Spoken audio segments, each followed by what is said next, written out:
Welcome to the Lubbock or Leave It podcast, a recruiting podcast on RedRaidersports.com, brought to you as always by our title sponsor, Carnley Properties. If you are looking at real estate in the greater Austin area, doesn't matter what type, big decision like that, you need to get with somebody that knows what they're doing. And Clayton Carnley has been a member of the Red Raider sports community for years. And again, now our title sponsor, Clayton and his team will get you guys taken care of for any real estate needs in the Austin metro area. Give them a holler. We'll post all of their info here under the podcast when we post it on YouTube and on the site. Ben, how you doing, man? Doing good. Week's always better after a win. So, glad to be back, and it feels great to be 1-0. Yes. Well, I know beers were certainly had in Houston. I guess we're looking at, is this your view from NRG last weekend? Yeah, it's not bad. Usually I'm up in the nosebleeds where it's somewhere, but had to sit down there with all the the Tech fans and the Tech sidelines. So it was a good game, good view. Couldn't have asked for much more from the second half and just overall. Yeah, well, you touched on it, and we wanted to, it's a recruiting podcast, so clearly we're going to tie this back to recruiting, but, we'd be remiss if we didn't share our thoughts on week one, and that's why I mentioned, you were there, and you hit the nail on the head when you said second half. I mean, what was the vibe? We all know what happened in the first half, but what was the vibe in the stadium or around, other Tech folks there in the stadium itself? Yeah, just the first two drives, I would assume the same as everyone watching. It's like, here we go again, and just like you couldn't believe the onside kick, and it's like, what is happening over here? What have they been practicing for the last month? But no, once I think it was pretty obvious once Tech got settled in, they were the better team. They were more physical. Like Houston didn't have anyone who could cover Eric Ezukanma. He could have easily put up 200 plus yards, and once I think Rico Jefferson's pick six, from then on, Tech just had all the momentum, and it was just, from there, I think, they kind of took over and took it home. Yeah. And I can't point to any one thing. I even rewatched the game on, what was that, Tuesday night or last night. And, of course they were skipping around a little bit. I just remember in that first half thinking, man, this is a pretty odd half, take away that it's Tech, Houston or whatever. The time possession was very lopsided in the first quarter. You had the onside kick. So you knew, as somebody, I've said it time and time again on this podcast, we may not be like national writers, but we watch enough football, or have for a while to know that these things kind of have an ebb and a flow and a balance. And I said to myself, okay, well, I don't think the offense is going to perform like this for an entire game. I don't think the defense is going to perform like this for an entire game. And sure enough, all that to say, you really have to look at one thing, and it's 31-0 in the second half. And it's the adjustments, it's the defense, it's all the things you can say about week one. And you look across college football, the proof is in the pudding. If you don't put it together, if you don't make it those adjustments, anyone can lose to anyone. We saw so many, there's the losses we could point to, the closer than close games.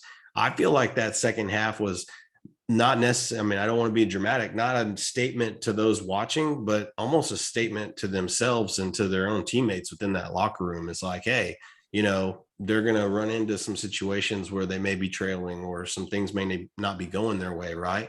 And I don't think that they let that get to them. And especially, we look on offense, Ben, we've covered it week in, week out in the offseason, but you look on offense, you look at Tyler Shuck, you look at Kalen Geiger, right? You look at guys that, clearly Shuck we could talk about for a while, but the main thing with him is he took care of the football. And like you said, he got it to the playmakers. You didn't hear a lot of names at wide receiver. Geiger may have gotten a couple touches, but the story was Easy E. And your playmakers have to make plays if you're going to win games and you're going to score that many points. But above and beyond that, I really, really do think the defense was the story, because at the end of four quarters, when you can give up 21 points, and looking back at Houston's schedule from last year, when they played a decent team, they didn't score more than 21 points. And so you knew that there were some trends that maybe they couldn't keep up with, kind of more to my point earlier.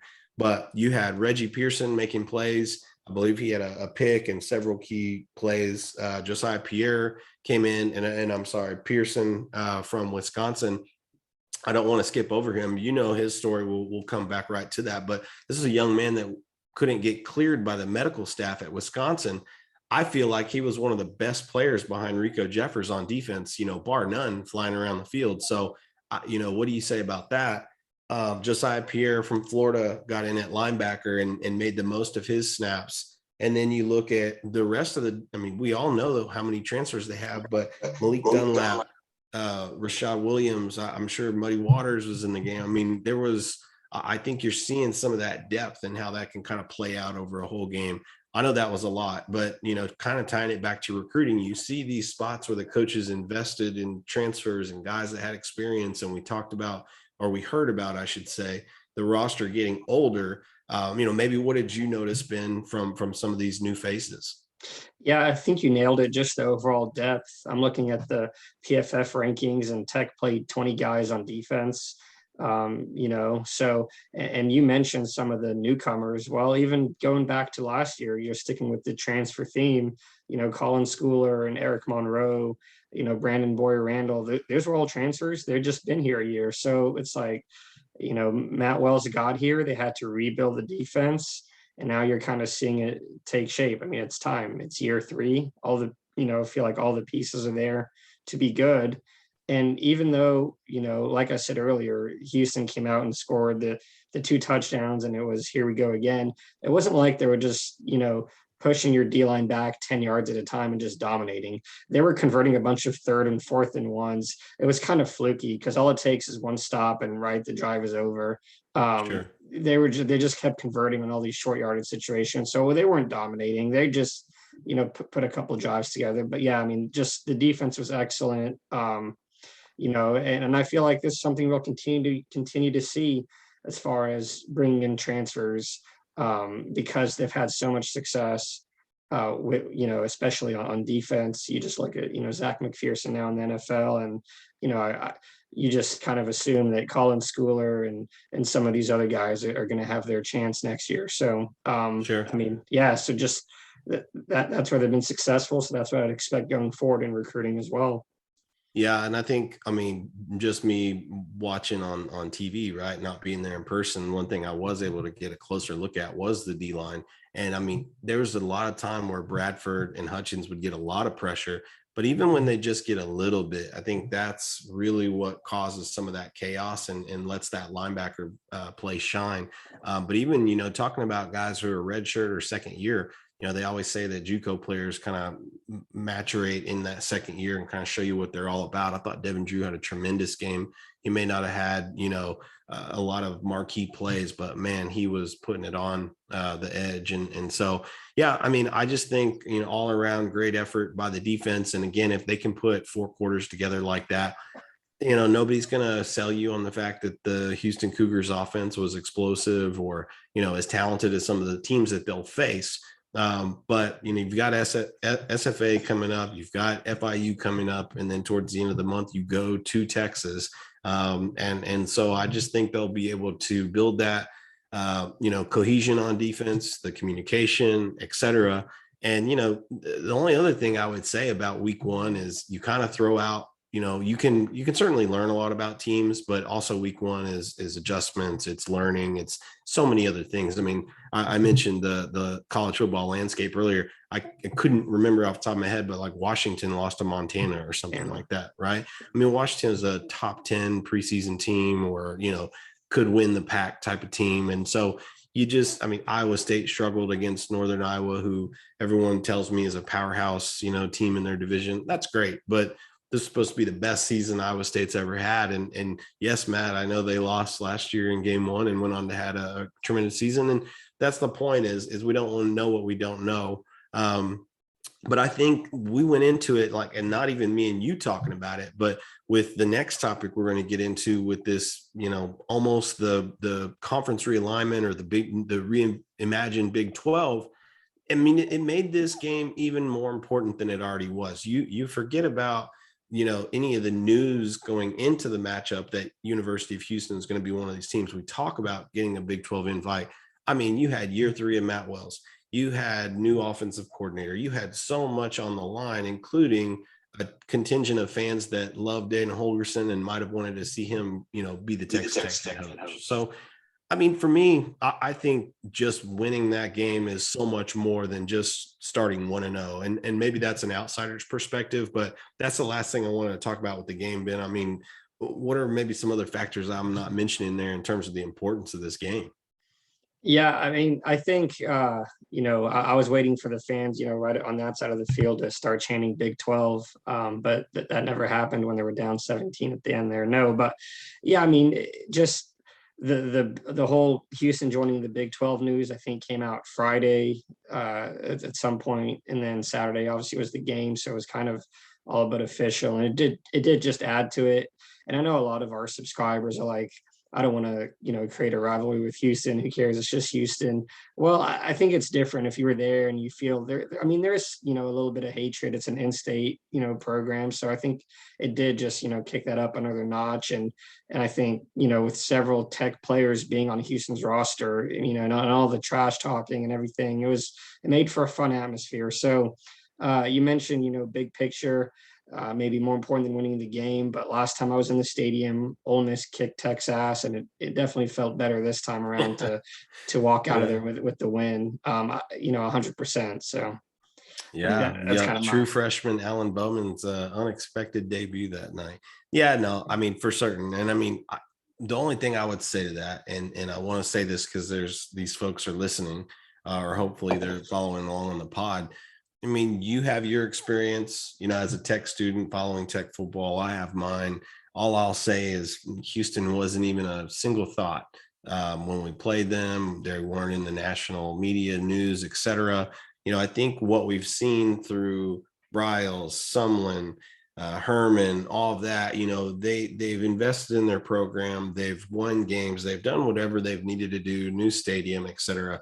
Am I thrilled about it? No, but point being is there's guys that are maybe 40, 50, 60, and they have different experiences playing Houston, or they do have this hatred that we're talking about. Ultimately, I don't think it matters who that fourth team is. You can say it's Memphis. You could do something different with all the new news that we see coming out. Houston, it could boil down to what most folks say is that back when this same thing happened in the Big 12 formed, well, Baylor had a governor in charge, or maybe Houston has a little more pull this time, or more folks, backing them. And to I say, to those that are worried about that, honestly, it's not going to matter, right? I mean, I lived in Houston. I've been to that campus. It doesn't hold a candle to Texas Tech. If kids want to live in Houston and experience that as a college experience, that's certainly their decision to make. I don't think it's going to affect recruiting. I don't think it's going to affect tradition or anything that you do. If you take that game out of NRG and you fast forward to the Big 12 and Houston comes to Lubbock, I think you're going to see 50 plus thousand people cheering on the Red Raiders and another, pretty entertaining football game. So I guess that's all, we'll kind of say about that. But kind of wrapping it all back up and getting back on the highway here. The Big 12 is, it's pretty widely reported as a done deal by now. I saw Thamel even tweeting about it as we record this tonight on Wednesday.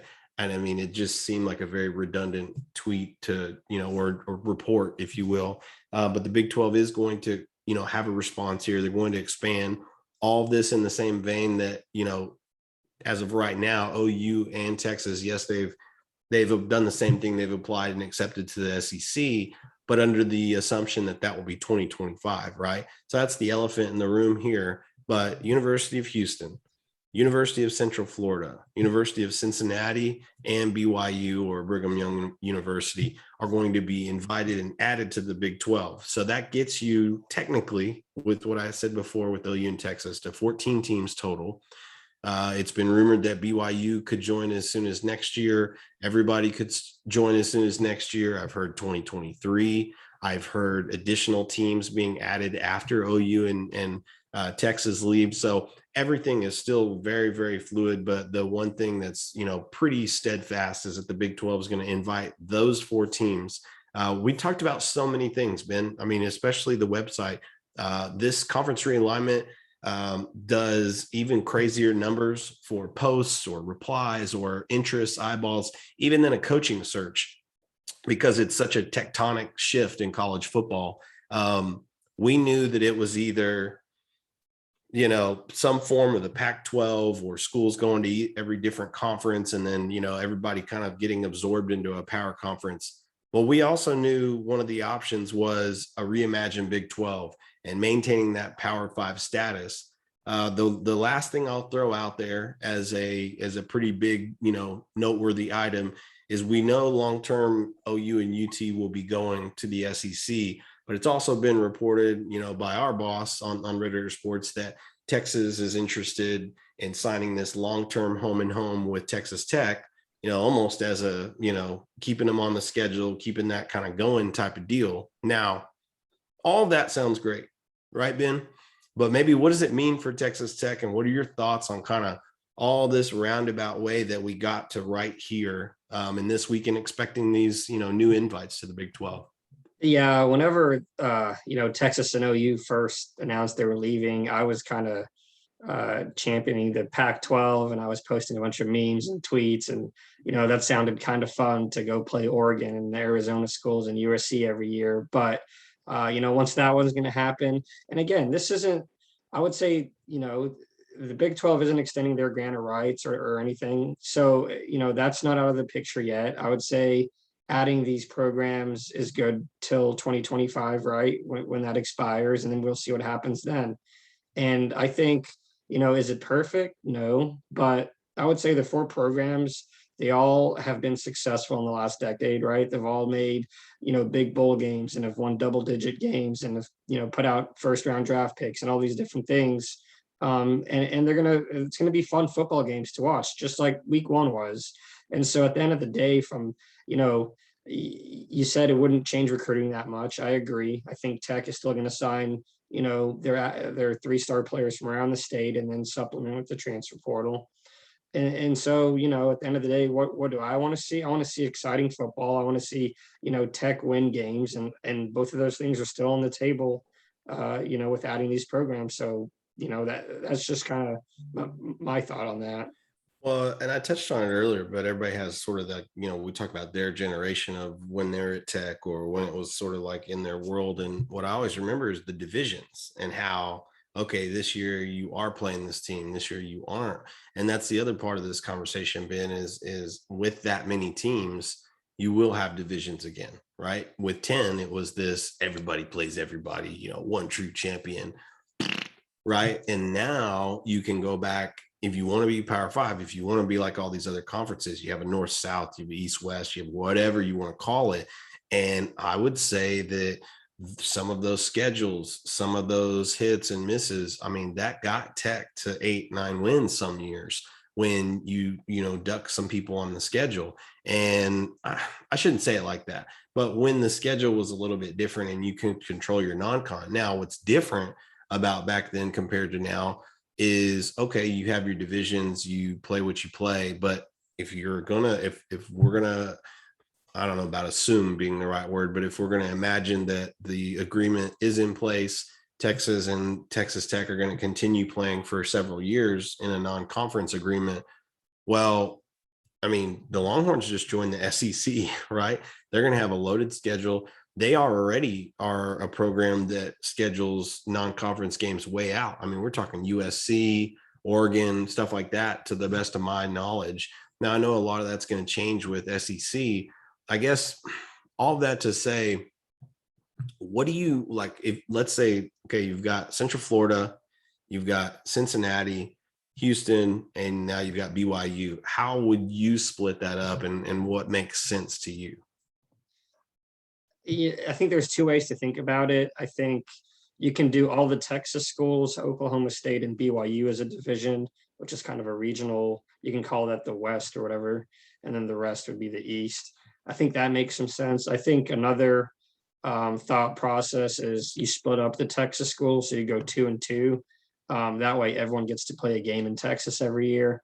I think, for the UCFs and the Iowa States and the West Virginias, whoever else wants to recruit the state, I think that'd be important. I'm not sure which way I'd do it, but assuming that Tech's agreement with Texas does hold and you have, 8 conference games, I'd like to see another, Power Five in there as well. So you would have the 8 conference games, Texas, and then you'd have another. So you'd have 10 Power Five games, two, Group of Five or FCS, kind of maybe how it currently is right now with your annual Yeah. 10 with that's what I'd like to see. Tech has some fun non-conference games coming up.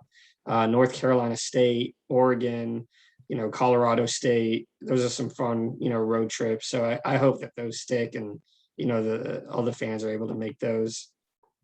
Yeah, I think the main thing is that, and what I've maintained the whole time is you cannot, there's not like, unless the head of the NCAA or like the, I don't know, college football playoff committee comes out and says, like, kind of like on Gladiator, like, you're no longer Power Five. That's not reality, right? So, like, if you just take the PR head on and you do what you needed to do, right, which is admirable. If, now that they're expanding, they sort of, they saw the light and they knew they had to make a move, and now you can maintain that Power Five status. I don't care if it's 2021, 2022, 2025, and granted rights or whatnot. There is nobody that's going to come out and say, you guys are now not Power Five. I mean, because that would be ridiculous almost at this point. And that's, I don't know, that's me thinking out loud, but you still have Tech, Oklahoma State, TCU, Baylor, all these other schools that are a part of the current Big 12. And I think regardless of what happened week one, and much to your point about some of the highlights and successes of some of these teams over the past decade, I think there's a common theme. These programs invest in football. These programs have, I don't know if you want to call elite, but they have, next generation facilities, and they're constantly, reinvesting back into the program. Now, the main argument there would be less money or this, that, and the other, but that's a complete unknown right now. And I think that there are a lot of people at work to make sure that they can either sustain and or maybe even do better than the current setup today. And so, I don't know. I think these next couple of years will just be wildly interesting. And, how crazy of a thing will it have been if you look at that? Really, the 2008 season is in the most recent memory, probably like the peak of Texas Tech football in terms of winning, in terms of notoriety, in terms of all that. We all know what happened after that, controversy, et cetera. Does it take the crumbling of the Big 12 and this, pending, up and down year three of the third head coach since all that happened to maybe Tech to start seeing uptick? I mean, I don't know that, right? We're going to predict games on a week by week basis, but to me, I didn't see anything that was so overly impressive about Texas that Tech couldn't either stop and or score against. And they're going to beat SFA. They're going to beat FAU. I mean, knock on wood, whatever. But I think the biggest positive of winning this game is not that it was Houston, not about Big 12 realignment. It was about winning the game, starting the season on a positive note, and having this momentum, because you're going to need all that going down to Texas. And if they take care of their next games against Arkansas and whomever else, then you're going to be playing a ranked team. I guarantee it's going to be 2:30 or 6 p.m. And I'm telling you right now, for everything that we say about this win and why it was important, if you're able to set that game up and beat Texas in their own house with a new coach and a ranked team, man, I mean, that changes the entire dynamic and perception of this program, the head coach, everything, if we want to talk about momentum and what's important. Yeah, that's fun to think about. All the possibilities, and I agree. It was important to win the game. Tech, the Big 12 schedule is manageable. Like, it's not like it's packed with elite teams. You want to say Oklahoma, okay, they beat Tulane by 5. Iowa State, okay, they beat Northern Iowa by 6. So I mean, yeah, I mean, if you do beat Texas, it's all set up for you to have a special type of season. One other quick point I wanted to make, you mentioned, think going back to the realignment deal, that some of these programs invest in their facilities and coaches. just look at the coaches of these schools. Gus Malzahn is at UCF. He was at Auburn last year. Dana Holgerson, obviously from West Virginia.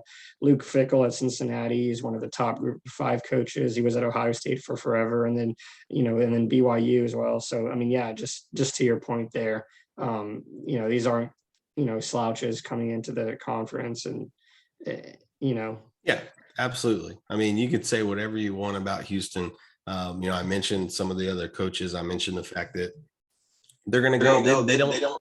The administration and the folks that have been in charge, they just didn't accept, anything, right? I mean, they've gone through and they've hired a lot of good folks over the years. So, I mean, all that's a positive. I would say, I guess tying it all back to recruiting, Ben, we've got an update coming this week with Major Everhart. Supposed to speak to him tomorrow evening. He's going to be at the SFA game this evening. And then, of course, Isaiah Kima, the 2023 prospect, standout offensive lineman, friendship offensive lineman. His father works, for Texas Tech, for those of you that aren't as familiar with his story, but offers from a ton of different programs. Just a very talented prospect, regardless of that. And so he'll be around, and I'm sure there'll be, a few others, but I guess the last thing I'll say is I was able to text with a lot of the recruits, and, they all seem very excited about that performance that we talked about on Saturday night. And a lot of them mentioned the resiliency. A lot of them mentioned the defense, and a lot of them just mentioned, hey, they were kind of down and kicked, in the first half. I really liked how they responded. And so that was a common theme. And I think if they're able to build on that, if they're able to continue to use this depth to their advantage on defense, they're going to sneak around and probably win at least a game they're not supposed to, if you can turn the ball over at that rate and pressure the quarterback at that rate. Yep, and take care of the football, other than the one, fumble on the goal line, which, as a comma should have scored on the play before, but that doesn't happen. Yeah, I mean, offense took care of the ball. They moved the ball. It wasn't perfect, but first game for Cumbie and a new quarterback. So I mean, pretty good, all things considered. And now they have, 2 easier games to get in sync and all that. We didn't go into detail about it earlier, and I'm not here to be petty after week 1, but man, how many times did you hear Oregon fans be like, well, Shuck just never put it together. He wasn't this or he wasn't that, and this other guy's going to do this. I mean, Oregon barely won against Fresno State. Nothing against Fresno State, but Oregon was supposed to be this big, bad, program too. And everybody acted like it's no big deal that their starting quarterback for the majority of the season, transfers. Oh, we've got it taken care of. And all we heard about was this 5-star freshman. Well, where is he then? Right? Yeah. There's nothing Tyler Shuck can't do from a quarterback perspective physically. And I mean, just from his media interviews, he seems very bright as well. As far as arm strength, accuracy, mobility, I mean, from there, it's just getting him in the right positions and the right plays to be successful. But there's no reason why he can't be, one of the best in the conference, I don't think. Yeah, I mean, again, we go back. Time will tell, what this Houston team looks like at the end of the year. But if Taj Brooks and the running backs, whoever's toting the rock, can get those big chunk plays and those touchdown plays like that, it's going to make Shuck's job easier all year. And, we could probably talk about this all night, Ben, but that's what we wanted to cover. Big changes coming to the Big 12, a week 1 win for Texas Tech, several new names and faces that were standouts.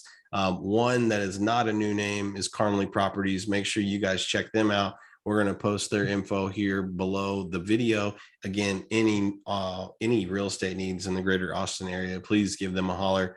Ben, anything else? Looking forward to another good weekend and hopefully a blowout win. There you go. Just went, hey, we were talking about this, that, and the other, and we were talking about Houston Baptist after week 1 a year ago, and geez, that's got a different feel to it. So hopefully the boys can, put some momentum together and carry this through. But appreciate it. For Ben Golan, I'm Matt Clare. This has been the Lubbock or Leave It podcast. We'll see you next time.